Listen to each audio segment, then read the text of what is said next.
Olá, segundo ano. Bom, essa semana a gente está dando continuidade às nossas aulas, né? As nossas aulas remotas, nossas aulas virtuais. Infelizmente, ainda estamos em tempo de isolamento e creio eu, como vocês devem estar bem atualizados, a nossa situação local não está das melhores. Então, eu resolvi ficar realmente isolada em casa, não sair nem para a escola para gravar os vídeos de vocês.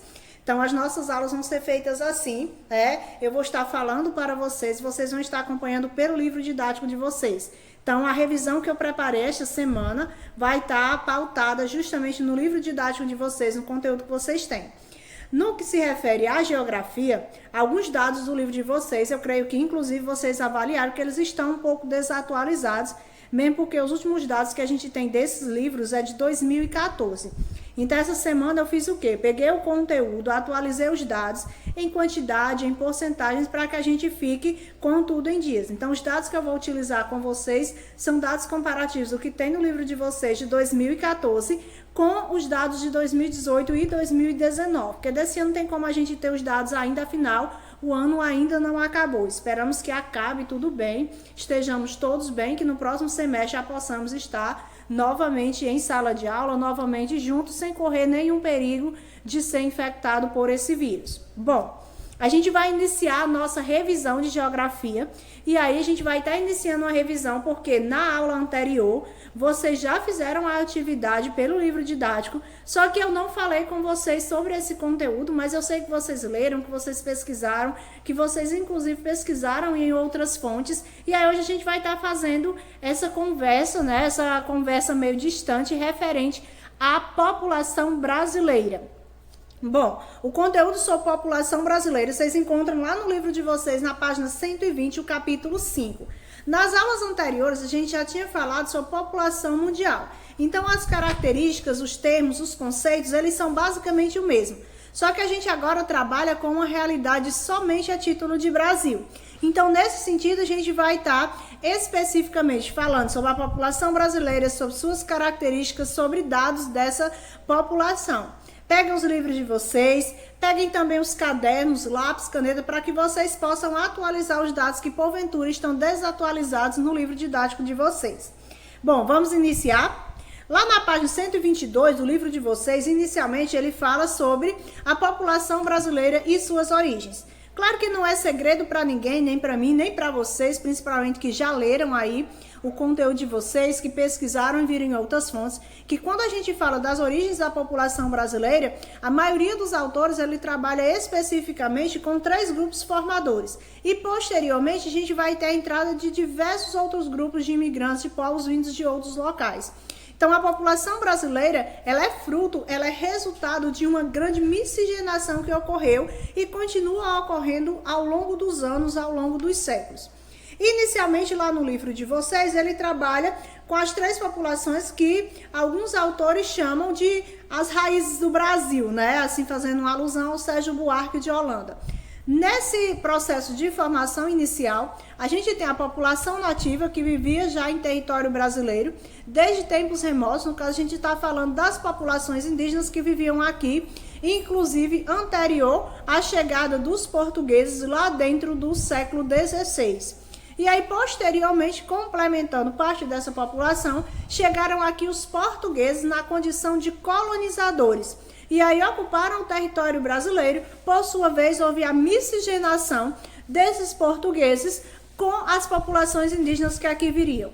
Para complementar esse grupo, né, esse tripé que forma a base da população brasileira, a gente tem os povos de origem africana, que infelizmente vieram para cá na condição de povos escravizados, trazido pelos colonizadores para desenvolver a economia brasileira e, diga-se de passagem, para construir a base do que a gente tem hoje a título de Brasil. Posteriormente, a chegada desses povos, a gente vai ter também a vinda de outros povos, desde italianos, alemães, japoneses, sírio-libaneses. Então, a formação da população brasileira, ela é formada a partir da mistura de diversos povos. Por isso que quando vocês pesquisam sobre origens da população brasileira, eles sempre falam que a gente é fruto de uma miscigenação, porque na verdade a gente não tem uma origem única, né? A gente não tem, como diriam alguns povos racistas, uma pureza racial. todos nós somos frutos da mistura de diversos povos. Então, nesse sentido básico, a gente trabalha com dados, né? Lá na página 123 do livro de vocês, ele tem Brasil, população segundo a declaração de cor e raça e porcentagem em 2014.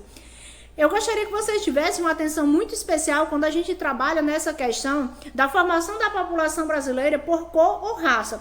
Primeiro porque os dados do IBGE, eles são dados autodeclarados. Então, eu posso me autodeclarar. Quando o IBGE vai fazer a pesquisa, que passa o famoso censo demográfico, não sei se algum de vocês já fizeram censo demográfico, já passaram pelo censo demográfico, mas normalmente a cor da nossa pele, né, a titularidade que é dado a título de raça, é você quem se autodefine. Então, normalmente, quando o cara passa lá, ele pergunta para você se você se autodefine. Aí tem aqui as 3 opções: branca, parda, preto ou outros. No caso, esses outros, normalmente ele coloca com a ideia de amarelos ou indígenas. Então, nesse sentido, você se autodeclara. E, obviamente, que dependendo do seu grau de consciência, dependendo do seu conhecimento a respeito da sua origem, você pode trabalhar tanto com a ideia somente de cor de pele, né, que é o mais comum das pessoas trabalharem, mas também a gente pode trabalhar com uma condição básica de quais são as minhas origens. E aí se autodeclara na condição a qual você tem. Bom, em 2014, esses dados eram da seguinte forma: a maioria da população brasileira se autodeclarava branca, 46% dessa população. 45% se autodeclarava parda e 8% se autodeclarava preta. Apenas 1% se declarava amarela ou indígena. Essa realidade ela vem mudando. Ao longo dos anos ela vem mudando. Eu creio que não é nada demais, né? E assim, até benéfico para nós, enquanto cidadãos, enquanto seres conscientes, a gente avaliar essas questões raciais, né? Atualmente existe um conjunto muito grande de manifestações antirracistas, né? E a Angela Davis já falava em seus discursos que em um país racista não basta ser não racista, você precisa ser antirracista. Então, essa ideia básica das pessoas se auto-identificarem de acordo com sua origem é um dos fatores que levam, por exemplo, a gente ter um crescimento de pessoas se autodeclarando pardas ou pretas, né? Porque as pessoas hoje em dia já têm essa autonomia, já têm essa veracidade de poder se autodeclarar. É tanto que no censo de 2019, na verdade não é no censo, né? Na autodeclaração e na contagem que vai ter, já vai se ter um número um pouco diferente. Apenas 43,1% da população brasileira se considera branca, e aí a maioria da população se considera parda, com 46,5%, e aumentou o número de pretos, que foi de 8% para 9,3%. Então, gradativamente, as pessoas vão se autodeclarando de acordo com suas origens. Obviamente que um país escravocrata, como foi o nosso, é um país declaradamente racista, e a gente não pode dizer que não é. É muito difícil as pessoas se identificarem e se autodeclararem de acordo com sua origem, preta, indígena, amarela, né? Então preferem se autodeclarar brancas ou pardas, mas eu espero que no futuro muito próximo essa realidade ela tenha uma mudança significativa. E aí pensemos nós em uma consciência muito grande, numa situação de consciência de classe, numa situação de consciência de pertencimento, que a gente precisa descolonizar o nosso pensamento nesse sentido. Bom, indo para outra vertente, além da composição étnica brasileira, que como vocês acompanham aí na página 123, a composição étnica brasileira, ela trabalha com situações diferentes nas diferentes regiões brasileiras. O Brasil é um país territorialmente significativamente grande, a gente tem uma população gigantesca, né, de aproximadamente 211 milhões de habitantes, então é uma variedade muito grande. E como essa população brasileira, ela é fruto de uma miscigenação, e as diferentes regiões, elas foram ocupadas gradativamente de formas diferentes, né? Então existe aqui no Brasil regiões onde a maioria da população é considerada preta ou parda, e existem regiões onde a maioria da população é considerada branca. Então essa desigualdade existe também não só no fator econômico, mas também no que se refere à população brasileira. Lá na página 124 do livro de vocês, e inclusive eu atualizei os dados a esse respeito, ele coloca referente à população e ao território brasileiro. Vocês lembram do conceito de densidade demográfica? Eu creio que sim, né? A densidade demográfica nada mais é do que a relação entre o número da população e o tamanho do seu território. E aí, quando a gente tem essa relação população versus área, a gente trabalha com densidade demográfica. É a partir daí que a gente determina se o país ele é densamente povoado ou se ele é pouco povoado. No caso do nosso país especificamente, podemos dizer que o nosso país ele é um país populoso, porque afinal, um país que tem aproximadamente 211 milhões de habitantes, ele é um país populoso, certo? E esses são dados muito atuais. Mas ele é um país pouco povoado. Se vocês avaliarem, ele diz lá com os dados de 2014 que o Brasil ele tem uma densidade demográfica de 23,8%. Atualmente a gente está com uma densidade demográfica de 24,6%, porque cresceu o número de habitantes, mas o território continua do mesmo tamanho. Então, não é uma margem muito grande você ter 24 habitantes por quilômetro quadrado, certo? Mas vale lembrar que, assim como ocorre em outras situações, há uma desigualdade de ocupação do território brasileiro, que eu creio que vocês também viram lá na página 124, no mapa sobre densidade demográfica. Por que a densidade demográfica brasileira ela é desigual? Porque aqui o povoamento do território ela é desigual. A gente conta com fatores históricos, por exemplo, o processo de ocupação e colonização que foi dado na parte litorânea do nosso território faz com que as cidades que ficam no litoral sejam densamente povoadas. Também temos fatores econômicos, que é o caso de as áreas que são mais desenvolvidas economicamente, que oferecem melhores oportunidades de vivência e sobrevivência, são as áreas também mais densamente povoadas, que é o caso do sudeste e do sul do nosso país. E existem áreas que têm vazios demográficos, que é o caso, por exemplo, da região norte, na região amazônica, que infelizmente no atual momento também, em qual a gente vive, há uma expansão da fronteira, né, no qual o governo liberou em maior quantidade a entrada de pessoas para que possam explorar economicamente essa região. Então, se explora economicamente uma região, obrigatoriamente ou gradativamente ela tende a ficar mais povoada. Mas se vocês observarem o mapa bem direitinho, a parte mais povoada é realmente a região litorânea, porque vai ser a área que vai ser primeiramente ocupada quando a gente tem a chegada dos colonizadores aqui, vão ser fundadas as primeiras vilas, as primeiras cidades, onde a gente vai ter um desenvolvimento econômico maior. E as áreas do interior, principalmente referente à região centro e à região norte, elas vão ter um vazio demográfico muito maior, né? A parte de ocupação do centro aí, principalmente onde está localizado Brasília, é justamente por essa condição no qual a transferência do poder político do país ele passa a ser transferido para o centro-oeste. E aí também passou a ser transferido grande parte da população para aquela região.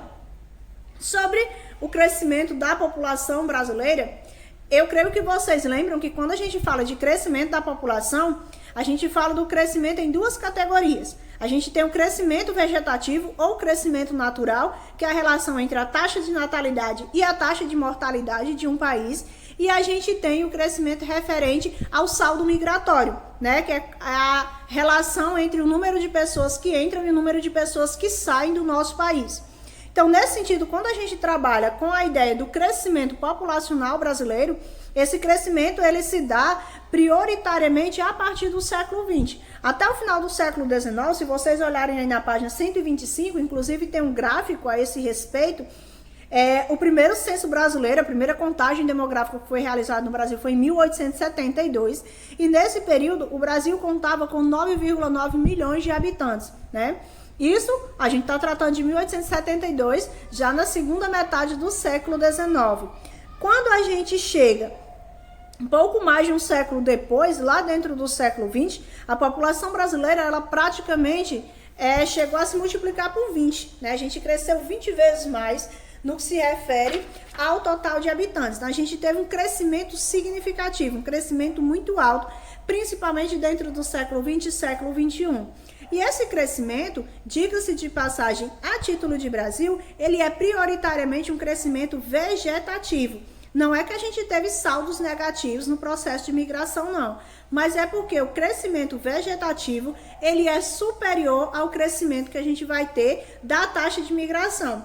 Então, quando fala em crescimento da população brasileira, a gente pode dizer que o crescimento da população brasileira é um crescimento natural e ele se deu prioritariamente a partir de meados do século XX.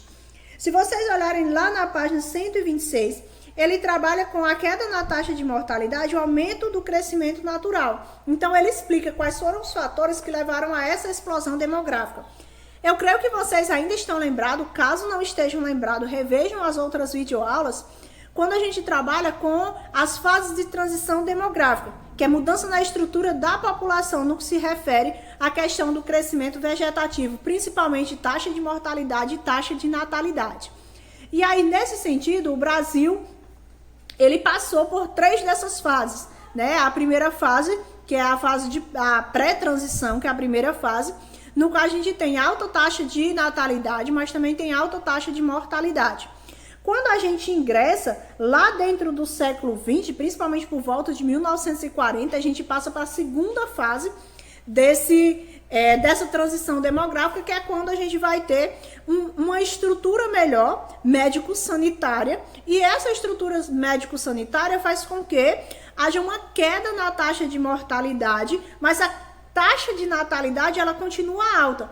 Então a gente tem um crescimento vegetativo muito alto justamente nessa fase, porque nasce muita gente e uma pequena parcela morre. Então a taxa de natalidade é baixa e a taxa de natalidade é alta. Então se cresce muito, né? A gente chegou a um fator e já estamos na terceira fase de transição, que é quando a gente vai ter queda na taxa de mortalidade e também queda na taxa de natalidade. E isso se deu prioritariamente a partir do final do século XX, nas décadas de 70, de 80, quando a gente vai ter a adesão ao mundo urbano, um processo de industrialização e urbanização brasileira, onde a maior parte da população passou a se localizar nas áreas urbanas. E aí a gente vai ter ingresso da mulher no mercado de trabalho, uso de métodos contraceptivos, né, disseminação da ideia de planejamento familiar, necessidade, uma menor necessidade de filhos para poder sustentar a família. Então, há também uma queda na taxa de natalidade. Então, o Brasil, ele caminha para a quarta faixa de transição, né? A quarta fase, que é quando a gente vai ter baixa taxa de natalidade, baixa taxa de mortalidade e alta expectativa de vida. Nesse sentido, há que se ter uma preocupação muito especial quando se trata de Brasil, por quê? Cada país, os países desenvolvidos têm uma situação dessa muito boa. Mas o país como o Brasil, para que ele esteja nessa quarta fase de transição, para que a gente tenha uma baixa taxa de natalidade, baixa taxa de mortalidade e alta expectativa de vida, é necessário investimento em políticas públicas. Porque quando a gente tem um grande número de idosos dentro de um determinado país, esse país tem que ser subsídio suficiente para oferecer boa qualidade de vida a esses idosos. Então, há uma preocupação nesse sentido, espero que seja uma preocupação também dos órgãos públicos, no sentido de que a gente está em fase de transição e essa fase de transição ela deve ser acompanhada por políticas públicas muito bem definidas, no sentido de poder dar boa qualidade de vida aos seus habitantes. Bom, além disso, é importante vocês avaliarem também outro fator, que é a taxa de fecundidade. Eu creio que vocês lembrem, né? Na aula passada a gente trabalhou todos esses conceitos. A taxa de fecundidade, ela se refere ao número médio de filhos por mulheres. É que no caso do Brasil, a partir da década de 70, se vocês olharem aí no gráfico que vocês têm na página 127, houve uma queda significativa, pelos motivos que a gente já falou anteriormente. Chegando atualmente, a gente tem uma média de 1,6 filhos por mulher. Então, não é um crescimento tão grande, por isso que a gente diz que está na terceira fase de transição. Bom, a população brasileira, a sua estrutura, ela muda com o passar do tempo, né? Não sei se vocês lembram, eu acredito que sim, mas nas aulas anteriores, quando a gente trabalhou com população mundial, vocês viram que a gente trabalha em estrutura de população com um gráfico específico que é a chamada pirâmide etária. A pirâmide etária nada mais é do que um gráfico específico que ele estuda as faixas de idade da população dividida por sexo, homens e mulheres. Lá no livro de vocês, na página 128, ele tem as diferentes pirâmides. De 1980, quando a gente vai ter uma quantidade gigantesca de crianças e jovens e uma quantidade muito pequena de adultos e idosos. A gente vai ter, nos anos de 2000, uma significativa quantidade de jovens e adultos e uma quantidade não tão grande assim de idosos. E os dados atuais de 2020, infelizmente não tem como a gente saber especificamente. Essa daqui é uma projeção, continuando como estava. Ninguém previa que ia ocorrer uma pandemia e que o grupo de risco seria justamente os nossos idosos. Infelizmente, a gente está tendo perdas muito grandes. Então, só há como a gente saber se essa pirâmide etária ela se concretizou no próximo ano, quando for avaliado a estrutura etária da população brasileira. Mas a projeção era justamente que houvesse um número muito maior de jovens e adultos e houvesse um número maior de idosos com idade acima de 70 anos. Então, a gente só vai saber se essa situação, se ela melhorou, se ela continua igual ou se deu certo a projeção no próximo ano. Mas a verdade é que a gente tendo baixa taxa de natalidade, baixa taxa de mortalidade e alta expectativa de vida, a condição é que o país tenha um grande número de jovens, de adultos e posteriormente de idosos. Então chega um período em que a gente tem um número muito alto de idosos e basicamente a gente tem um número pequeno de jovens, porque a taxa de natalidade ainda é baixa.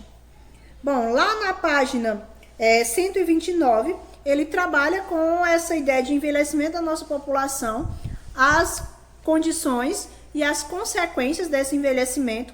Obviamente que a gente sabe que precisa se ter políticas públicas bem organizadas, porque as pessoas, quando chegam na fase idosa, elas já contribuíram o que tinham que contribuir com a nação, e nesse momento a nação obrigatoriamente tem que dar boa condição de vida para que ele possa sobreviver por muito mais tempo. Então, para isso, precisa-se que o governo esteja muito bem adaptado e organizado nesse sentido, porque a gente vai ter, às vezes, perda de mão de obra, porque não vai ter jovens suficientes para suprir as necessidades do mercado de trabalho, e a gente vai ter alto custo no que se refere às questões previdenciárias e de assistência ao idoso.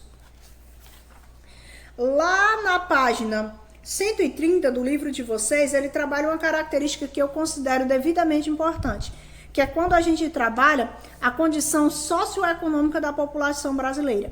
E isso é muito importante da gente avaliar, porque vocês já são maduros o suficiente para compreenderem que o nosso país ele é um país rico, certo? Quando eu falo que ele é um país rico, eu estou falando exclusivamente de economia. Então, economicamente, o Brasil hoje é uma potência econômica, né?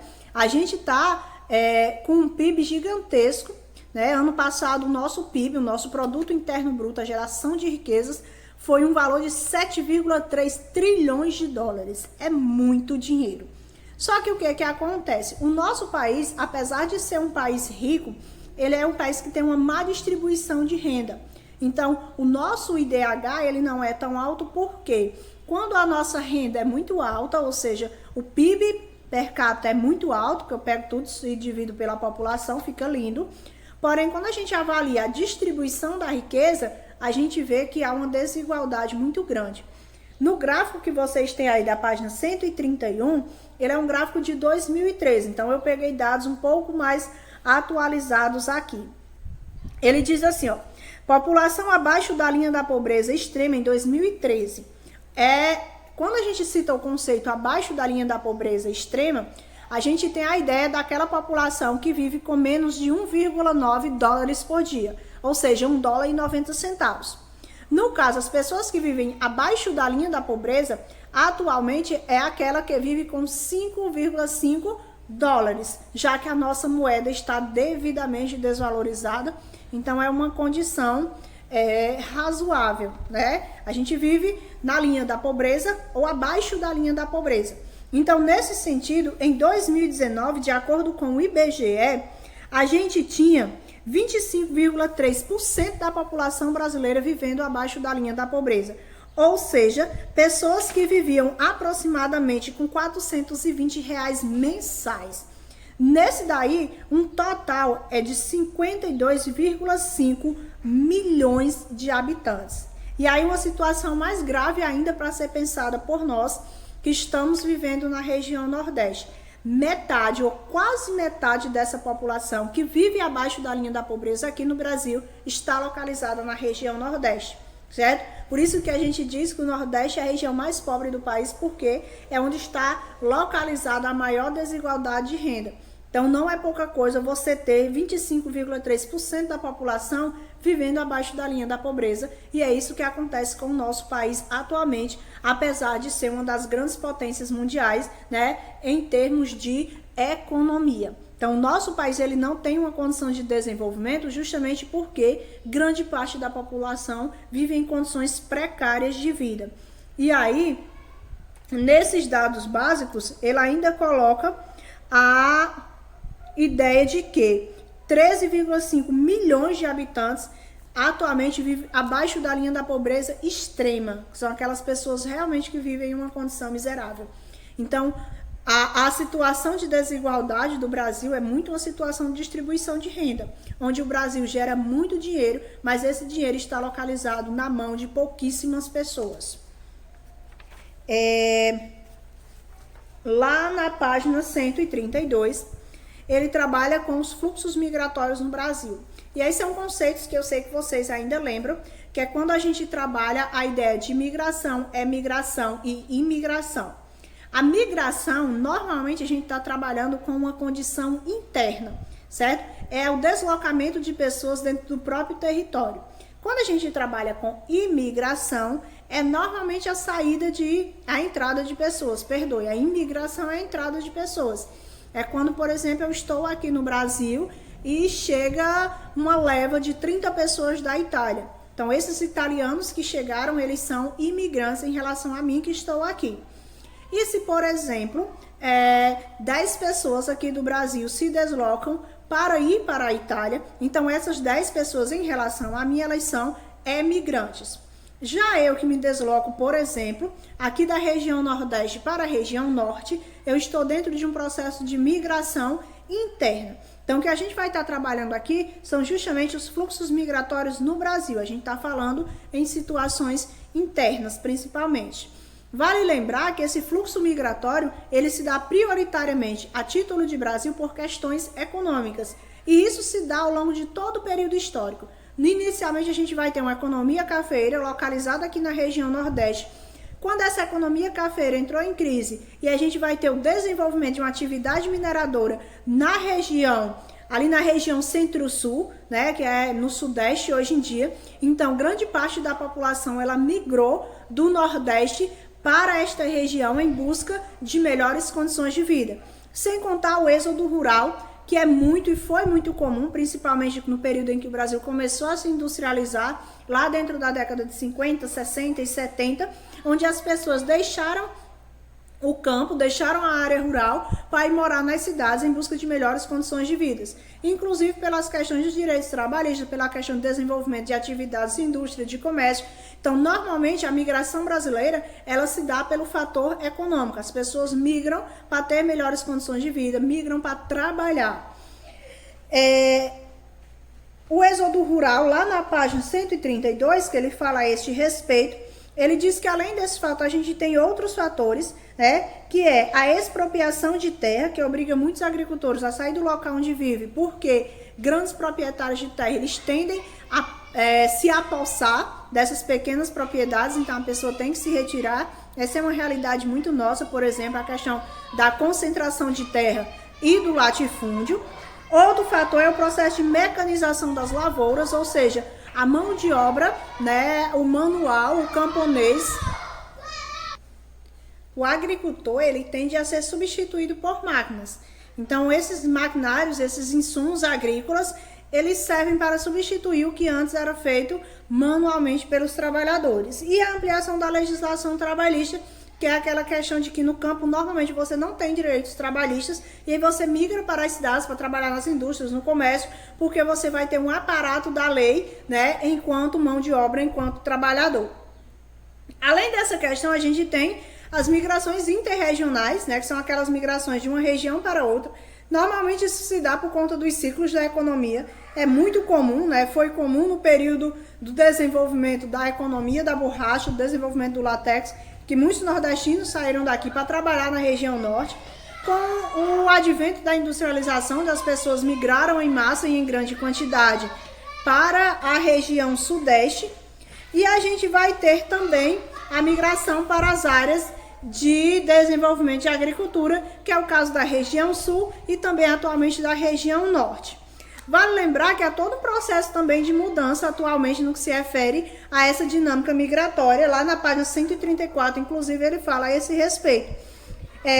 Há uma desconcentração da atividade industrial e, consequentemente, há uma desconcentração também da população. Enquanto os grandes centros urbanos eram o foco de receber um grande número de imigrantes, né, de outras regiões, de outros estados que vinham para poder trabalhar, hoje em dia essa mudança ocorre no sentido de que as pessoas estão saindo desses grandes centros urbanos para se localizar em pequenas e médias cidades que estão recebendo essas atividades industriais. É o que a gente chama de movimentos migratórios de retorno. Quando, por exemplo, você, enquanto jovem do Ceará, você termina o ensino médio e vai para São Paulo, né? Porque ainda as pessoas têm a ilusão de que São Paulo é uma cidade que absorve muita mão de obra. E aí você chega em São Paulo e você percebe que lá não tem mais espaço, que a cidade já cresceu tudo que tinha para crescer. E aí há o desenvolvimento ou o lançamento de uma nova indústria em uma cidade da região metropolitana de Fortaleza que tende a crescer. Então você retorna para o Ceará